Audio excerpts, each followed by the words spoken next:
ओम नमो भगवते वासुदेवाय नमः। ओम नमो भगवते वासुदेवाय नमः। ओम नमो भगवते वासुदेवाय नमः। राधे राधे भक्तों, स्वागत है आपका पोथी कथा चैनल पर। तो आइए भक्तों, सुने कामदा एकादशी व्रत कथा। चैत शुक्ल एकादशी। धर्मराज युधिष्ठिर कहने लगे, हे भगवान, मैं आपको कोटि कोटि नमस्कार करता हूँ। अब आप कृपा करके चैत शुक्ल एकादशी का महत्व कहिए। श्री कृष्ण कहने लगे कि हे धर्मराज, यही प्रश्न एक समय राजा दिलीप ने गुरु वशिष्ठ से किया था, और जो समाधान उन्होंने किया वो सब मैं तुमसे कहता हूँ। प्राचीन काल में भोगीपुर नामक एक नगर था। वहाँ पर अनेक ऐश्वर्यों से युक्त पुंडरीक नाम का एक राजा राज्य करता था।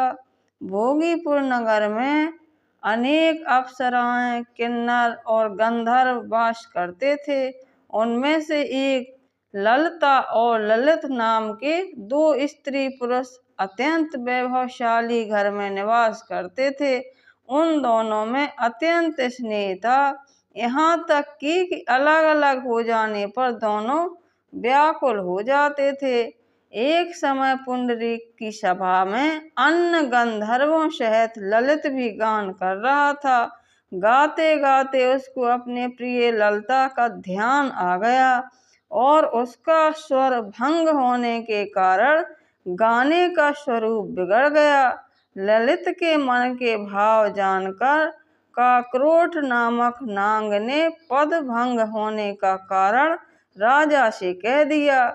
तब पुंडरीक ने क्रोध पूर्वक कहा कि तू मेरे सामने गाता हुआ अपनी स्त्री का स्मरण कर रहा था, अब तू कच्चा मांस और मनुष्यों को खाने वाला राक्षस बनकर अपने किए कर्म का फल भोगेगा। पुंडरीक के श्राप से ललित उसी क्षण महाकाय विशाल राक्षस हो गया। उसका मुख अत्यंत भयंकर, नेत्र सूर्य चंद्रमा की तरह प्रदीप तथा मुख से अग्नि निकलने लगी। उसकी नाक पर्वत की कंदरा के समान विशाल हो गई और गर्दन पर्वत के समान चलने लगी। सिर के बाल पर्वतों पर खड़े वृक्षों के समान लगने लगे तथा भुजाएं अत्यंत लंबी हो गईं। कुल मिलाकर उसका शरीर 8 योजन के विस्तार में हो गया। इस प्रकार राक्षस योनि में हो गया, अनेक प्रकार के दुख भोगने लगा। जब उसकी प्रियतमा ललिता को यह वृतांत मालूम हुआ तो उसे अत्यंत खेद हुआ। वह अपने पति के उद्धार का यत्न सोचने लगी। वह राक्षस अनेक प्रकार के घोर दुख सहता हुआ घने वनों में रहने लगा। उसकी स्त्री उसके पीछे पीछे जाती और विलाप करती रहती। एक बार ललिता अपने पति के पीछे घूमती घूमती विंध्याचल पर्वत पर पहुंच गई, जहां पर श्रृंगी ऋषि का आश्रम था। ललिता शीघ्र ही श्रृंगी ऋषि के आश्रम में गई और वहां जाकर विनीत भाव से प्रार्थना करने लगी। उसे देखकर श्रृंगी ऋषि बोले कि हे सुभागे, तुम कौन हो और यहाँ किस लिए आई हो? ललिता बोली, हे मुनि, मेरा नाम ललिता है।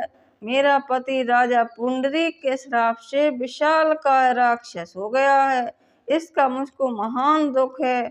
उसके उद्धार का कोई उपाय बतलाइए। श्रृंगी ऋषि बोले, हे गंधर्व कन्या, अब चैत शुक्ल एकादशी आने वाली है, जिसका नाम कामदा एकादशी है। इसका व्रत करने से मनुष्य के सब कार्य सिद्ध होते हैं। यदि तू कामदा एकादशी का व्रत करके उसका पुण्य फल अपने पति को दे दे तो वह शीघ्र ही राक्षस योनि से मुक्त हो जाएगा और राजा का भी श्राप अवश्य में वो शांत हो जाएगा।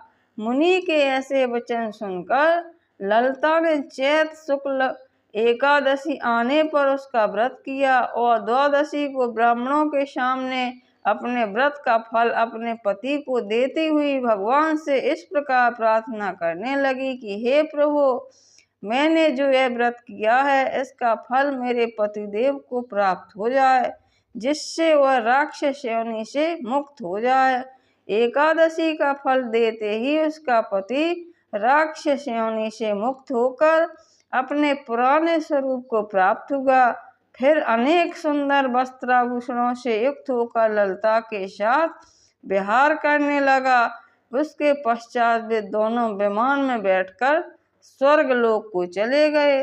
वशिष्ठ मुनि कहने लगे, हे राजन, इस व्रत को विधि पूर्वक करने से समस्त पाप नाश हो जाते हैं तथा राक्षस आदि की योनि भी छूट जाती है।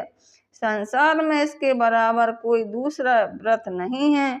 इसकी कथा पढ़ने या सुनने से यज्ञ यज्ञ का फल प्राप्त होता है। जय बोलो विष्णु भगवान की जय, माता लक्ष्मी की जय। हर हर Mahadev. Please my channel subscribe और लाइक करें।